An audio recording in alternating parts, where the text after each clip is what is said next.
Následující film uvádí zajímavosti ze života jelenů v oblasti u Hamburku. Film se jmenuje Kolébka kapitálních jelenů.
Každý rok se od poloviny září a dlouho do října za měsíčních nocí a slunečních dnů i v polední době ozývají hlasy různých kapitálních jelenů v říji.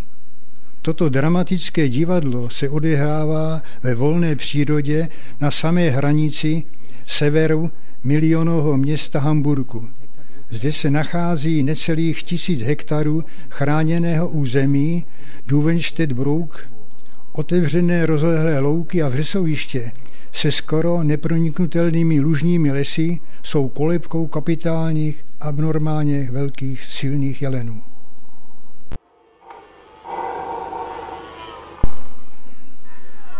Brook je největší chráněným územím hlavního města Hamburg. Jedná se o území, které je v určitých obdobích roku silně zaplavováno. A teď k historii území. Všechny okolní revíry byly do 18. století přičleněny státním lesům. Toto území však bylo přiděleno městu Hamburg jako obecní pastviny a byly tak využívány až do poloviny 19. století. Protože luh začal bez řádné údržby brzy zalétávat různými dřevinami, tak pastevních ploch ubývalo.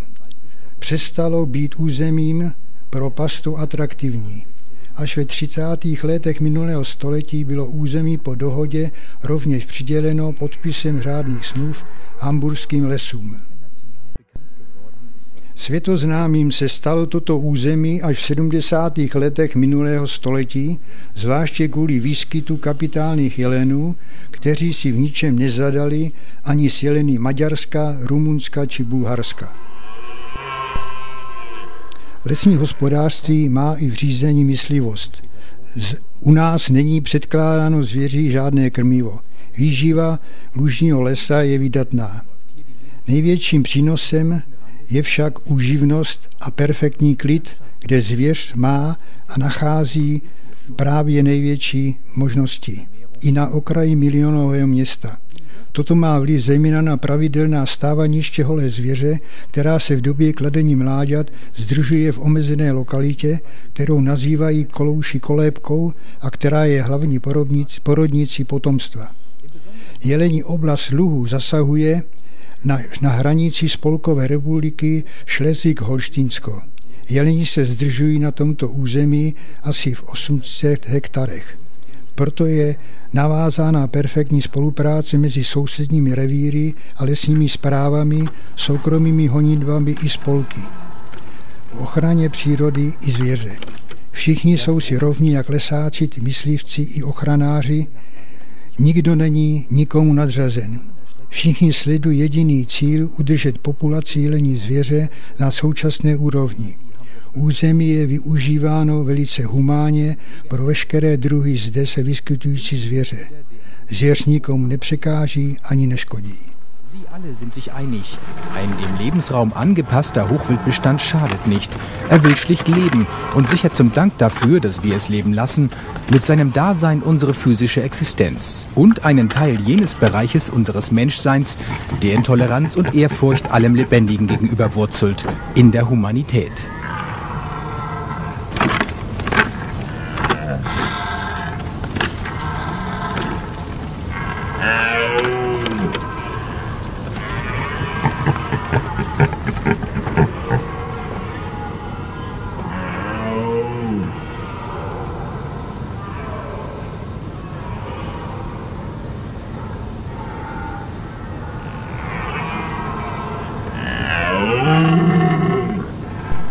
A nyní hovoří doktor Rainer Wuciak, lesní inspektor státních lesů Hamburg. Naše zvěř zřejmě není v bruku původní. Víme, že v 30. letech na území dnešního Luhu založil hitlerovský Kaufmann v době národního socialismu oboru, která měla výměru 100 hektarů a do té doby byla dovezena jelení zvěř z různých částí Německa. Jedná se dle našeho názoru o takzvanou genetickou směs. Obra sloužila k obohacení přírody, k radosti občanů Hamburgu i v neposlední řadě k odstřelu pro ty, kteří byli tenkrát u moci. Po válce se obora stala snadným cílem různých pytláků, protože nebylo co jíst, a také Angličanů, kteří systematicky zvěř vybíjeli a živili se jí. To se nelíbilo zástupcům města Hamburgu a tak bylo rozhodnuto oboru zrušit a otevřít.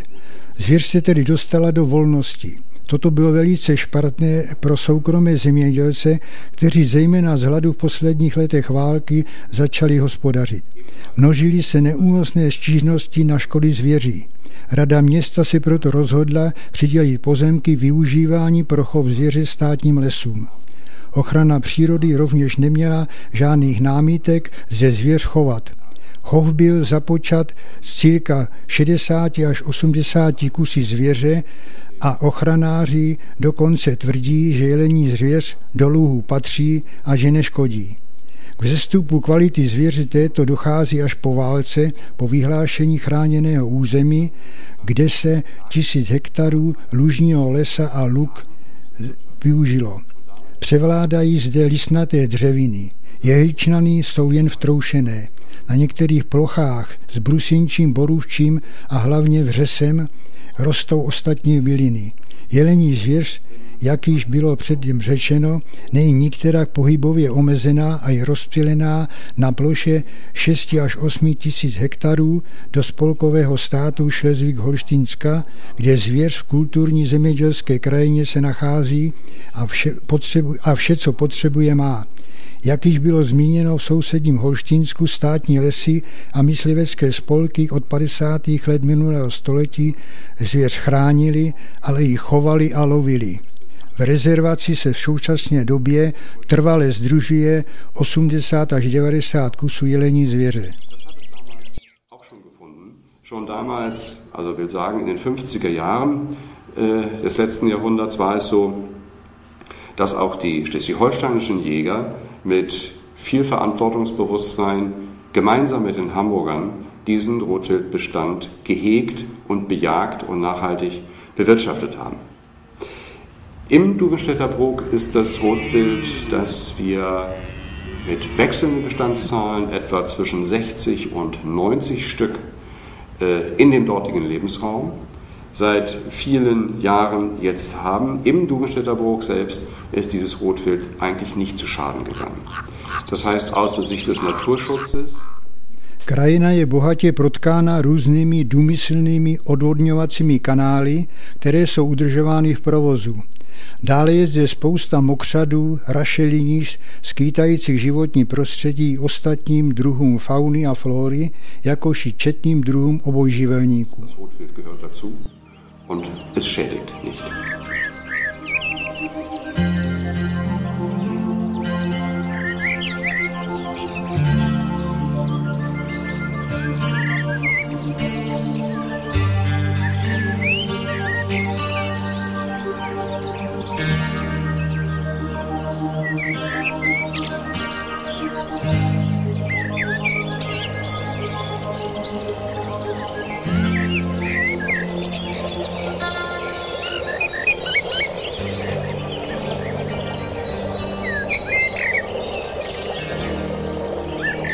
Das Duvenstedter Brok ist ein Mosaik unterschiedlicher Landschaftstypen, wobei Wasser überall das prägende Element ist. Durch Rückbau und Anstau von Gräben wurden im Naturschutzgebiet Moore und Wiesen wieder vernässt. Damit entstand neuer Lebensraum für viele seltene Tiere. Gras- und Moorfrösche laichen im zeitigen Frühjahr in den Tümpeln und Teichen des Duvenstedter Broks ab. Anfang Mai erfüllen Wasser- und Laubfrösche mit ihren Rufen die Nächte.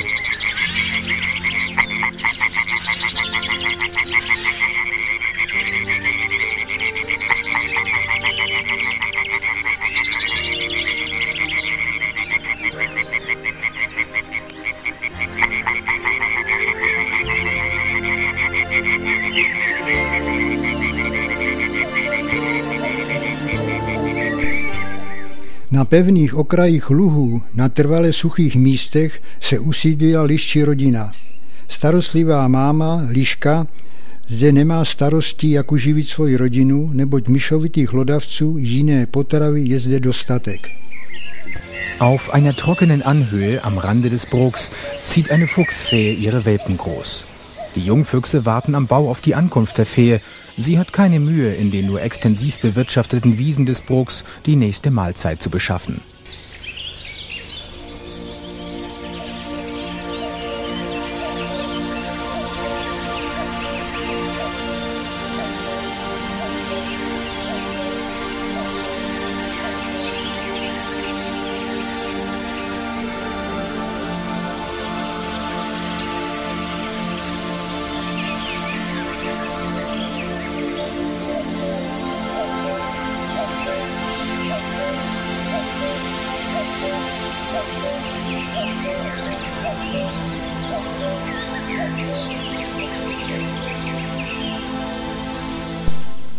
Od 80. let minulého století zde vlivem intenzivní ochrany našlo útočiště i několik exemplářů jeřábů, které zde dokonce v 6 až 8 párech hnízdí a vyvádějí svá mláďata.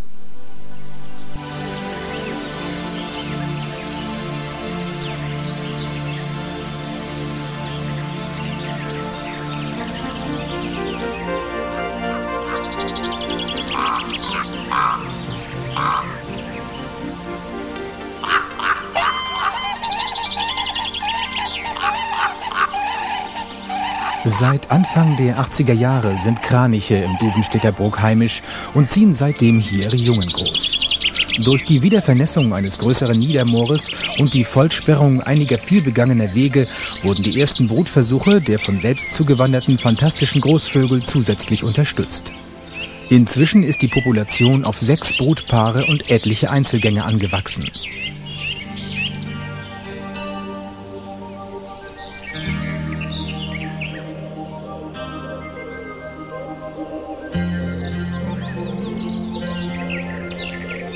Auch andere Wasservögel sind zahlreich im Brok vertreten. Graureiher gründeten am Rande des großen Moores eine kopfstarke Brutkolonie.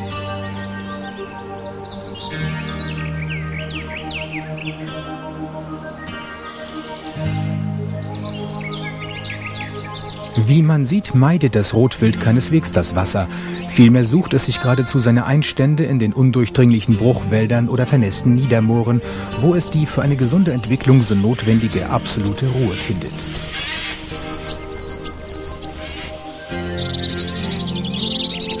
Die Ruhe in den großen geschützten Flächen führt dazu, dass sogar der Seeadler regelmäßig aus dem Hamburger Umland zu Rast und Nahrungssuche ins Gebiet einfällt. Für alle bietet das Duvenstedter Brok ausreichend Nahrung.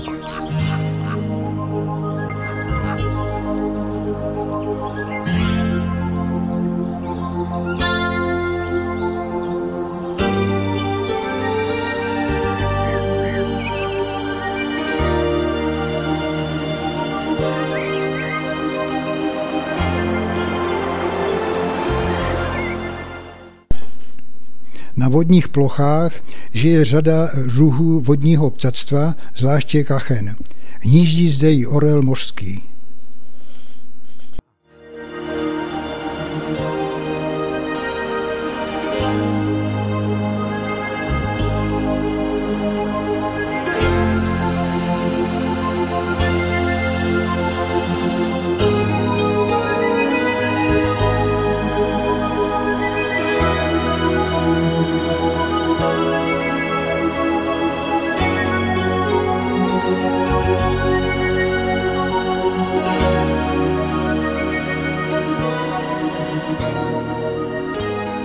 Das Rotwild des Brooks zeichnet sich durch eine außerordentliche Gewalt. Dále hovoří doktor Vuciak.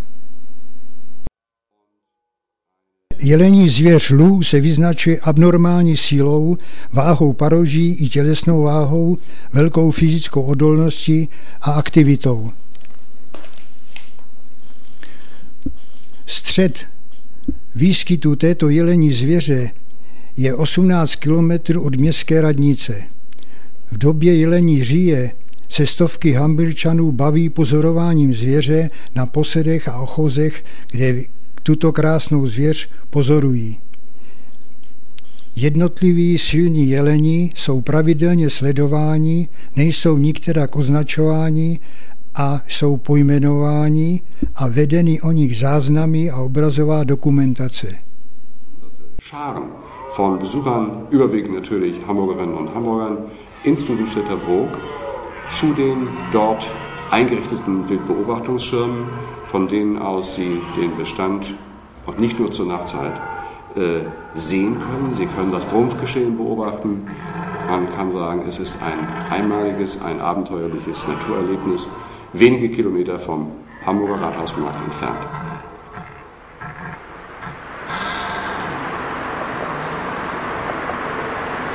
Die Bewirtschaftung des Rotwildes orientiert sich also am Einzelstück.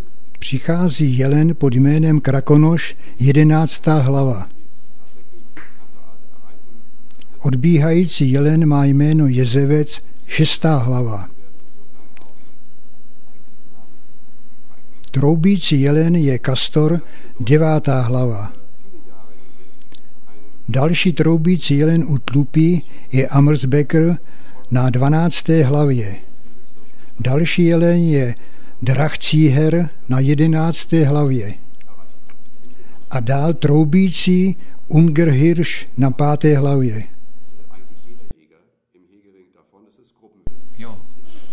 Tímto dlouhodobým pozorováním a sledováním jelenů máme perfektní přehled o kapitálních jelenech našeho chovu v rezervaci a okolí. Tito jeleni jsou samozřejmě hájení. K význačné kvalitě našich jelenů nás může přesvědčit trofej jelena zvaného Gigant, 7. hlava.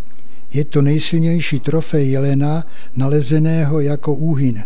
Nebyl však postřelen ani jinak zjevně poraněn. Dodnes nejsou známé okolnosti, které vedly k jeho smrti. Přitom, jak víme, bylo paroží teprve ve vývoji. Lässt eigentlich nur vermuten, was noch hätte aus diesem Geweih und diesem Hirsch werden können. Es ist von seiner Form. Mluví Hans-Jürgen Unger, vedoucí lesní správy. Zde vidíte trofej jelena Gigant, který již v 80. letech a nejen u nás přečil svou sílou všechny trofeje. Jedná se o 26 váha paroží 11,3 kg. Na mezinárodní výstavě v Norimberku v roce 1986 měl 250,79 bodů CIC. Jednalo se tím o nejsilnějšího jelena v Německu. Podařilo se nám najít celou jeho vývojovou řadu schozů, takže můžeme dobře sledovat jeho vývoj. Koncem 70. let mi padl do oka jako dvouletý, všechny výsady má ostré, do běla vystrouhané. Na první pohled dalekohledem jsem zjistil, že je to zvláště dobře založený jelen s nádherně vyvinutými nadočníky. Jako 3letý sílu paroží více jak zdvojnásobil a pravidelným 14rákem. 4. hlava nás fascinovala nejen jako tento jelen věkem, vlastně jako krejčík, byl nerovným 24rákem. Již na tomto paroží bylo zřejmé, že se jedná o výjimečně založeného jelena. Jméno však ještě neměl. Dal mu jej až můj starší syn Michal, který v té době byl žákem lesnické školy a dnes je již lesníkem. Když se stále bavíme o nezvykle velikém gigantickém jelenovi, nazval jej gigantem. Jako 5letý se již honosil tímto parožím nerovného 22ráka o váze schozů 9,40 kg a 234 body cic.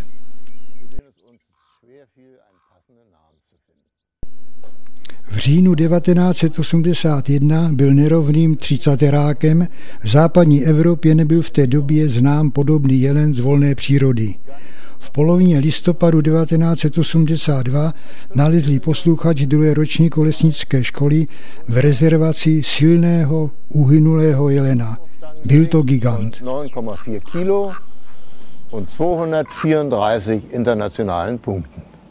Gigant war in aller Munde. Besonders als der Hirsch in der Brunft 1981 als ungerader 30-Ender erschien. Wollten hier die Bäume in den Himmel wachsen? Wann war je in Westeuropa in den letzten Jahren ein Hirsch solcher Stärke aus freier Wildbahn bekannt geworden? Nad příčinou úhynu můžeme pouze spekulovat. Jedni tvrdili, že na ně někdo vystřelil, druzí tvrdili, že takto silní jeleni nehynou přirozenou smrtí. Při odborné prohlídce nebylo ani radiologem zjištěno žádné běžné a zejména nestřelné poranění. Další říkali, že se asi přežral nějakým krmením a že možná přikrmováním uhynul na záseldelnění srdce. Tyto spekulanti však zapomněli, že se u nás vůbec nekrmí ani nepřikrmuje. Jedná se o kuriózní trofej a je nesmírnou škodou, že tohoto jelena nemůžeme spatřit na vrcholu svého vývoje. Hieß es lapidar. Ein Radiologe, Pächter in unserem Hochwildhegering, fand keine Verletzung am Skelett, die auf Verkehrstod schließen ließen. Auch eine Schussverletzung war nicht erkennbar. Fakt ist natürlich auch, dass im Duvenstedter Brook überhaupt nicht gefüttert wird. Was bleibt, ist die starke Trophäe eines erst 7-jährigen Hirsches und die Enttäuschung darüber, dass wir alle diesen furios gestarteten Ausnahmehirsch nicht haben reif werden sehen. Bäume wachsen eben doch nicht in den Himmel.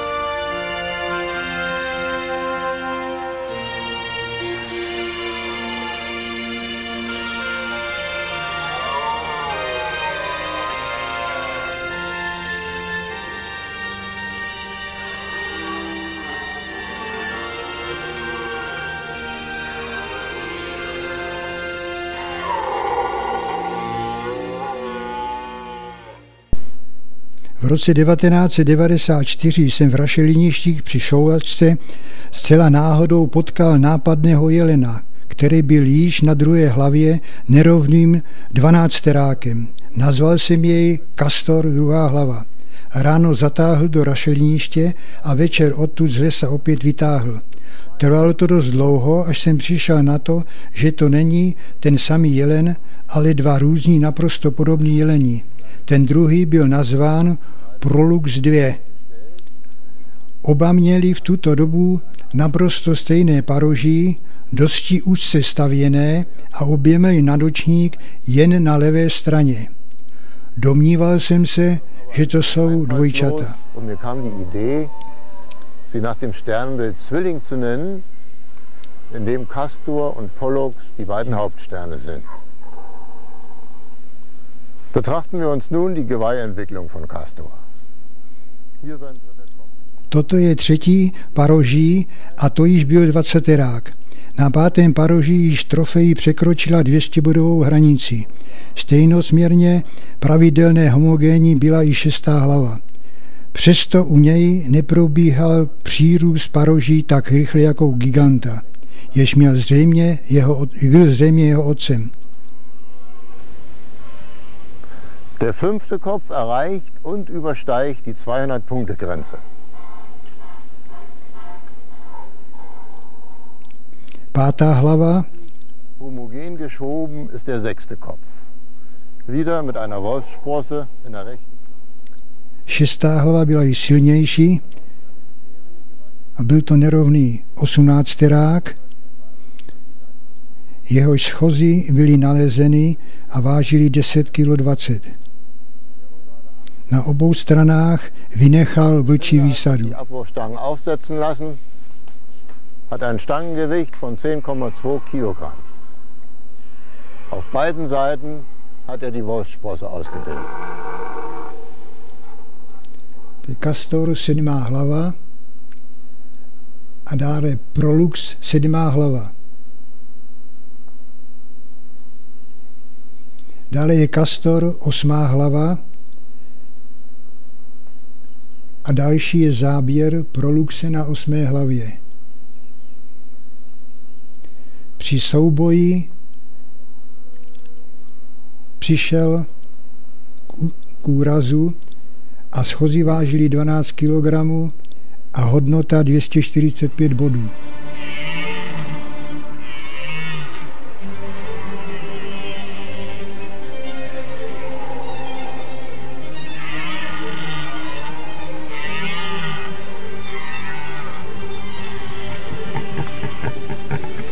Die Abwürfe des 9-Jährigen wiegen 12 Kilo und haben 245 internationale Punkte. Castor 9. hlava je v tuto dobu na vrcholu své slávy a vládne celému okruhu a luhu. Seit 3 Jahren beherrscht souverän die Wurfplätze im Dudenstädter Bruch.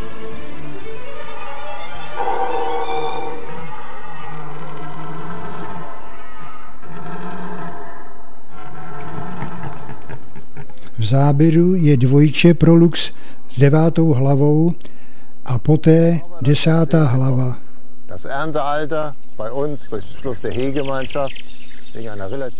Ta je již ve sklizňové hmotnosti a velikosti, jeden byl plně vyzrálý a byl proto určen k odstřelu. V chovu, ze kterého Castor pochází, mají jelení v dozrálosti kolem 28 výsad. Bylo to asi v polovině května, když jsem se zeptal našeho loveckého trofejáře, kdy bude Castor vytloukat. Fritz odpověděl, že brzy, jinak do odstřelu nebude mít žádnou barvu. 8. srpna kolem 22. hodiny mi zvonil telefon. Bylo mi hned jasné, že Castor leží. Am 8. August 2002, so gegen 22 Uhr, ging bei mir das Telefon. Mir war sofort klar, der Castor liegt. Und so war es auch. A tak to také bylo. Sedl jsem si se svou paní do auta a jel tam. Střelec byl v plné práci s vyvrhováním. Poté nastala velká oslava. Již jsem viděl mnoho kapitálních jelenů ležet na výřadu a i sám jsem slovil silného jelena s 250 body. Tento jelen ale přečil všechny. To jsem poznal na první pohled. Trofej Castora má všechny znaky kapitálního jelena. Délka paroží 120 cm, obvody přes 20 cm, silné výsady, obvod růží 31 cm, rovný 26terák. Váha 16,8 kg čerství, vyschlé paroži po 3 měsících odhadují na 15 kg.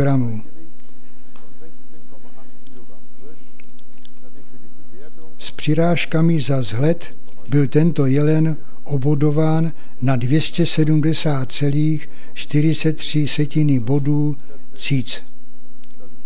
Vyvržený bezhlavý vážil 210 kg. Mit den üblichen Zuschlägen für Schönheit bringt es dieses neue Spitzengeweih auf 270,43 CIC-Punkte. Možná, že někdy v budoucnosti bude v Německu složen jelen, který může kastora předčít a držet v Německu špici. Ale to tak rychle nebude. Trvá to většinou jednu lesnickou generaci. A proto lovec, který tohoto jelena složil, musí mít z úlovku velkou radost. Lange Zeit in Deutschland die Spitze halten. Und darüber kann und soll der Erleger Freude und Stolz empfinden. Wo hochkapitale Hirsche ihre Fährte ziehen, sind meist die renommierten Jagd- und Tiermaler nicht weit. So auch der bekannte Jagdmaler und DJV-Kulturpreis. Příroda a zvěř v našem luhu inspiruje i mnohé umělce, malíře, filmaře i fotografy. Je to zejména akademický malíř Rudolf Michalský, velmi známý přírodní a myslivecký malíř, kde všude se nacházejí stopy jelení, tam ho najdeme. Do našeho luhu dochází již 20 let. Zná bezvadně naše lesy a luh a jeleny přesně. Na místě, kde byl kastor složen, namaloval tohoto kapitálního jelena v životní síle, mohutnosti a neuvěřitelné kráse. Wie ich das erste Mal gesehen habe, die Trophäe, habe ich gesagt, das gibt's gar nicht. Wenn du den malst, das glaubt dir keiner. Tak co, můj milý, jak se ti líbí můj obraz? Je velice podařený a věrohodný. Je vidět, že jsi opravdový umělec. To říkáš ty, Forste. Když jsme poprvé viděli zblízka kastora a jeho trofej, říkal jsem, že to není možné. Když to, co neuvěřitelně namalují, nikdo mi tomu nechce věřit. A je to pravda. Na plátno jsem ale přednesl všechny rozměry přesně. Každý si také musí uvědomit, že je to nejsilnější jelen Německa.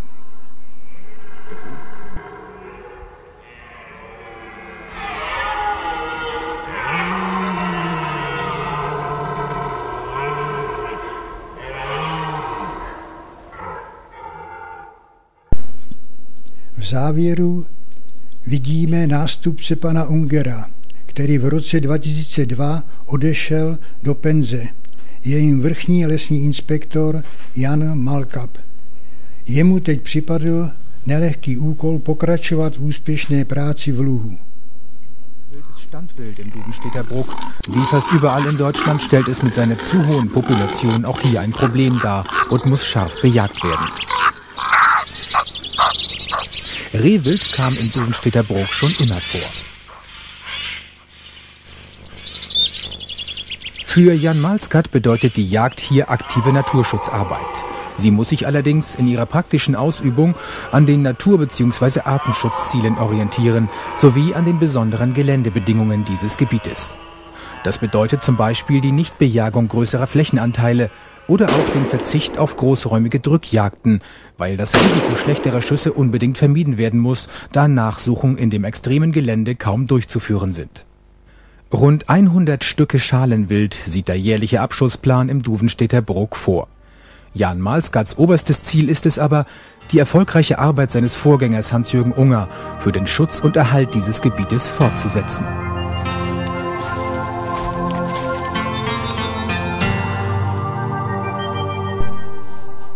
Vedle jelení zvěře se v luhu vyskytuje i zvěř dančí a černá. Dančí se odhaduje cirka na 100 kusů. Populace černé zvěře je velice proměnlivá, jako v celém Německu, a velmi silná. Musí to být proto velmi intenzivní v lovu. Srnčí zvěř se v luhu vyskytovala již od nepaměti. Každý zasvěcený musí být nejen dobrým lesníkem a myslivcem, ale především ochranářem.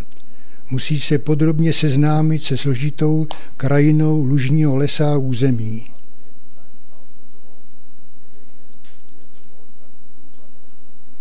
Musí být také prováděna velice zodpovědně chov a lov zvěře na malých plochách. Zejména nátlačky musí být prováděny spoře a zodpovědně, protože dohledávání postřelené zvěře je velice složité v lužních lesích. Celkově se loví v našem luhu kolem 100 kusů spárkaté zvěře ročně. Největším úkolem je ovšem pro nového správce udržet a vylepšovat stavy přírody i zvěře v lužních lesích a být tak pokračovatelem pana Ungera. Proč jsou tedy ty jelení v Duvensterderském luhu tak silní? Proč nasazují tak mohutné paroži jako kastor? To jsou otázky, které tenozní myslivci stále a znovu pokládají. Dědičné genetické vlohy určitě přesahují v úvahu. Přikrmování ani v zimě neexistuje. Již 70 let jsme v zimních měsících zakázali přístup návštěvníků na pozorovací stanoviště, aby nerušili zvěř. V našem atlantickém teplém klimatu nepotřebujeme žádné krmelce ani přikrmování. Silné paroží může vzniknout jen tehdy, když má zvěř celoroční možnost pastvy. Přes den má zvěř dostatek pastvy a okusu v luhu, v noci navštěvuje obilí, kukuřičná a řepková pole v okolí. Tímto je dáno, že když se zvěři poskytuje klid, může aktivní činnost provádět po celý den a na paši chodit každé 4 hodiny. Tímto je umožněna dobrá výměna látková a trávení pastevní cyklus působí dobře. V době růstu potřebuje zvěř nejvíce potravy a klidu. Jak ale zajistit klid v okolí milionového velkoměsta? Jak to udělat? Jak u nás v Hamburku, tak ve Šlesvigu-Holštínsku jsou místa výskytu silných jelenů vyhlášeny jako jádrové ochranné zóny. Chráněné území nařizuje zákaz chůze po neznačených cestách, což samo o sobě je velká ochrana. Dále je značná část luhu pro člověka těžko dostupná. Lov musí být v jádrových zónách zcela vyloučen. Pokud bychom chtěli lovit v celém revíru, nemůžeme od toho nic dobrého očekávat. Nesmí se ani střílet z plošin pro pozorování zvěře návštěvníky a v žádném případě nestřílíme do velkých tlub holé, soustředujeme se na laně a šmolky. Ve středních věkových třídách u jelenů věnovat přísnou pozornost průběrnému odstřelu, abychom se dopustili co nejméně chyb. K získání dobrých trofejí jelenů na vrcholu síly, to je náš úkol dalších 10 let. V chovu nemají co dělat přestárlé kusy zvěře, jak samčí, tak samičí. Jde o zbytečnou dominanstraci až nesnášenlivost ostatní zvěře a zbytečnou potravní konkurenci. Nicht nur alte, erfahrene Leittiere wichtig, sondern auch alte, tonangebende männliche Stücke, eben reife Hirsche. Nesnažíme se u nás však o to, abychom za každou cenu lovili jen trofejově silné jeleny. Naším úkolem je ochránit a udržet živočišné druhy. Lužní lesní jeleni jsou zcela obvykle silní. Setkáváme se s laněmi vážícími nad 100 kg. 80 kg jsou normální. Ulovení jelení, vyvržení bez hlavy a krku váží většinou přes 200 kg. Za dobu lovu v tomto lužním lese bylo uloveno 22 jelenů s více než 220 body a z toho byly 3 na 250 bodů. Jeden měl dokonce víc než 270 bodů CIC. Toto je stručné hodnocení celkem malé populace, která se má čile k světu. Das ist erstaunlich für eine doch kleine Population, die sich entgegen anderslautender Prognosen als vital und lebensfähig erweist.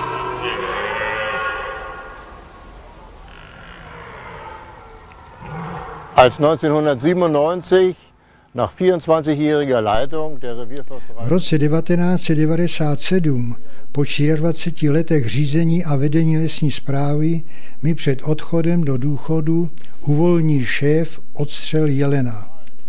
Ne ale žádného obyčejného, nýbrž kapitálního, jak řekl Herbert Drexler, velký expert přes jelení zvěř. K mé velké radosti byl jeden, ke kterému jsem se měl od začátku přiblížit. Bylo to tak. Jednoho letního večera jsem seděl na okraji jedné louky u stromu na sedaci holí. Byl jsem se jen podívat, co dělají hlavní jeleni. Nebylo vidět moc zvěře, ale za chvíli se na louce objevil mladý jelen. Měl krátké paroží šesteráka, bez očníku, s opěrákem jen vlevo a krátkou vidlici. Podle místa z pozorování jsem ho pojmenoval Horzpichler. Měl jsem obavu, zda jej další rok poznám, protože, jak se zdálo, odtáhla velká část holé zvěře z luhu neznámo kam a postrádali jsme hodně jelenů. Jelen vypadal na třetí hlavě jako normální, na čtvrté hlavě také. Na páté hlavě byl nerovným šestnácterákem a začal se podílet na říji. Byl příliš neskušený a bojovný a tak jsem jej jednou potkal s ulomeným očníkem a nadočníkem. Na 6. a 7. paroží mu chyběl očník. Nikdo nepředpokládal, že by jednou byl nejsilnějším jelenem Německa. Na 8. hlavě ale ukázal nemožné. Byl nerovným dvacáterákem, 10 kg 7 desetin vážili jeho schozy. A pokračoval dále. Na 9. hlavě nasadil ještě silnější paroží, byl pouze nerovným 16terákem, ale váha jeho schozu byla 12 kg. Stěží k udržení v rukou.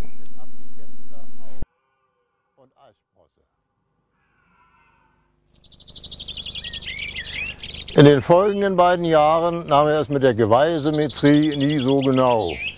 Ließ auch schon mal eine Augsbosse weg. Nichts deutete in seiner bisherigen Geweihentwicklung darauf hin, dass er einmal Deutschlands stärkster Hirsch werden würde. Aber mit dem 8. Kopf zeigte er, was wirklich in ihm steckte. Ungerader 20 Ender war er plötzlich, 10,7 Kilo wogen seine Abwurfstangen. Und er machte weiter so. Ein wildes Geweih schob er mit dem 9. Kopf. Zwar nur ungerader 16 Ender, wogen allein seine Abwurfstangen 12 Kilogramm. Kaum zu halten sind die Dinger. Der Holzbüttler passte in seiner Geweihausformung in kein Schema. Jeho paroží bylo zcela neschematické, nic nebylo stejné nebo homogenní. Vše nesymetrické, ale vše mohutné a silné.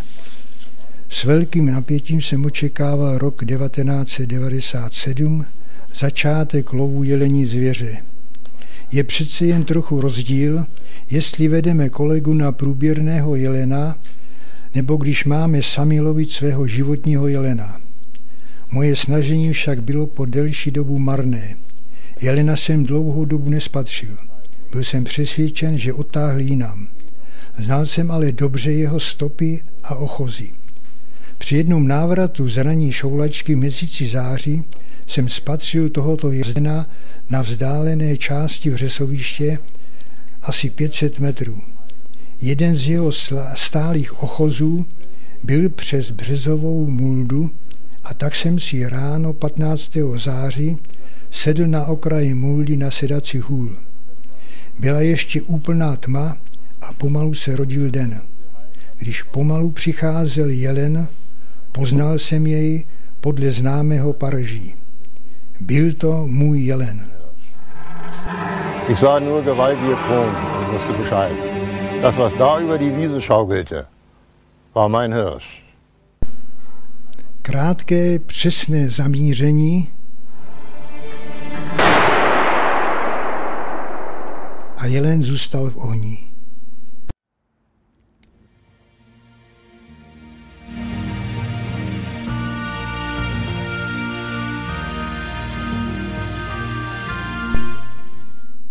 Délka paroží 105 cm, obvody 24,5 a 22 cm, opěráky 45 cm, obvod růží 32 cm, váha paroží 13 kg. Až do složení Castora to byla rekordní německá trofej.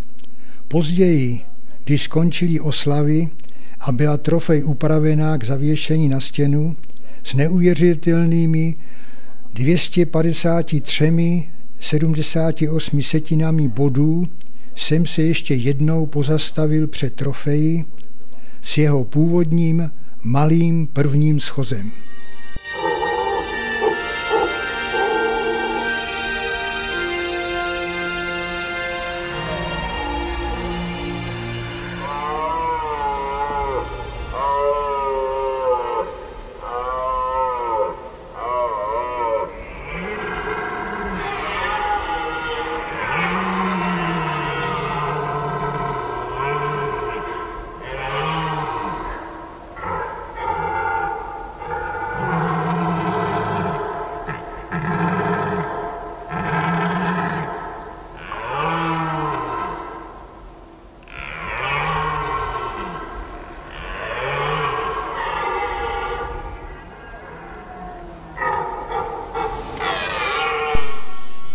Vrchol Říje v Luhu se vyznačuje celodenním troubením, třeskem o sebe narážejícího paroží a proháněním holé zvěře, odháněním dotěrných soků.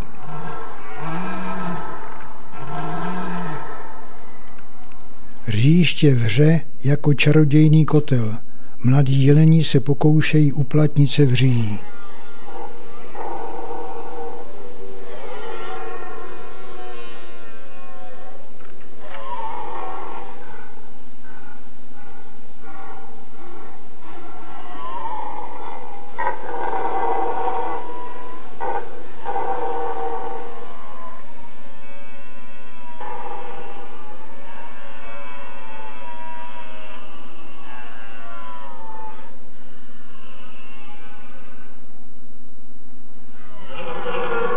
Jsou to neuvěřitelné zážitky pro každého myslivce. Věhlasný a známý karpatský jelenář hrabě Wilbard jednou řekl: naši vnuci a pravnuci již určitě nebudou mít možnost sledovat toto nezapomenutelné divadlo, kdy hlavní jelen za moutného hlasového projevu odbíjí dotěrné soky. Oří zřejmě již nebudou mít žádné ponětí a mnoha dříve věhlasných německých revírech na slova hraběte, která vyslovil před 80 lety, bohužel došlo. To vše je v rukou našich lesníků, myslivců a ochranářů.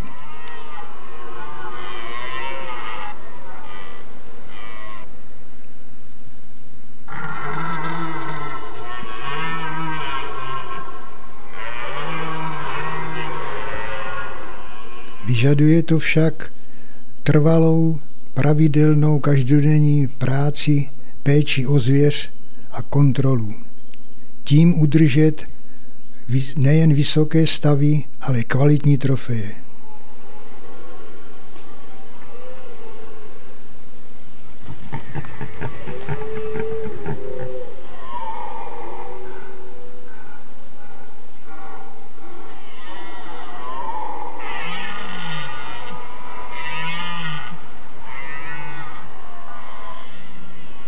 Der Brunftplatz wird zum Hexenkessel, in dem die jüngeren Rothirsche auch versuchen, die Gunst der Stunde zu nutzen.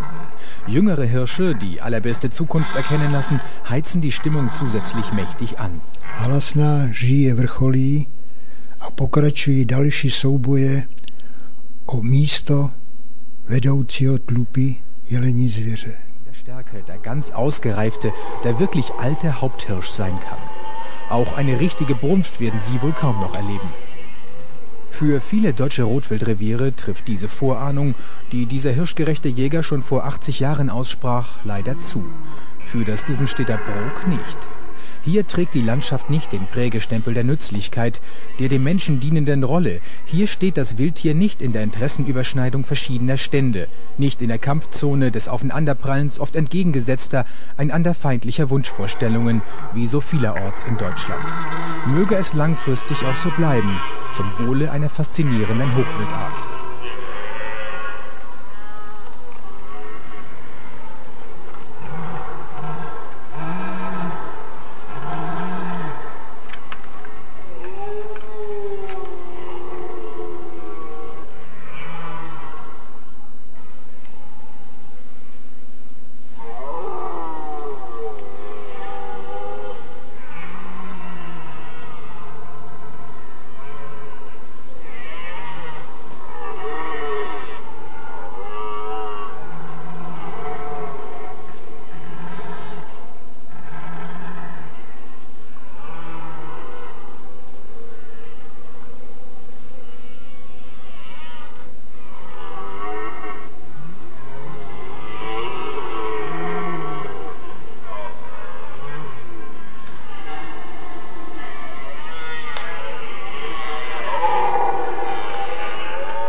V Říje v roce 2002 se u nás zúčastnili 2 jeleni na 12. hlavě s odhadem 210 až 220 bodů, 3 jeleni s 11. hlavou cirka 210 bodů a 2 další 10letí jeleni s cirka 220 body.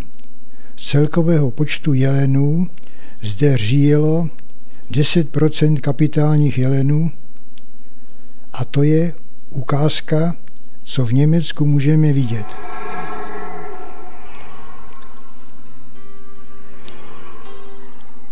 Na závěr důležité poznatky. Všecko o dalším osudu naší kapitální jelení zvěře záleží na lidech, myslivcích i společnosti. Vše, co od nás zvěř vyžaduje, je klid, řádné hospodaření, udržení životní formy a pravidelnou péči.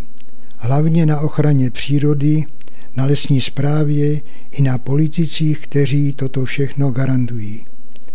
Tak tedy může zůstat jelen takový, jakým posledních 60 let vždycky byl.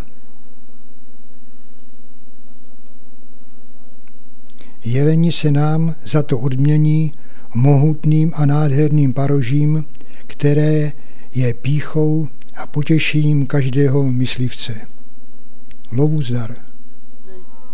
Und ganz nebenbei und zufällig Träger prächtigster und edelster Geweihe, die uns Jäger so beeindrucken und erfreuen. Film je z roku 2002.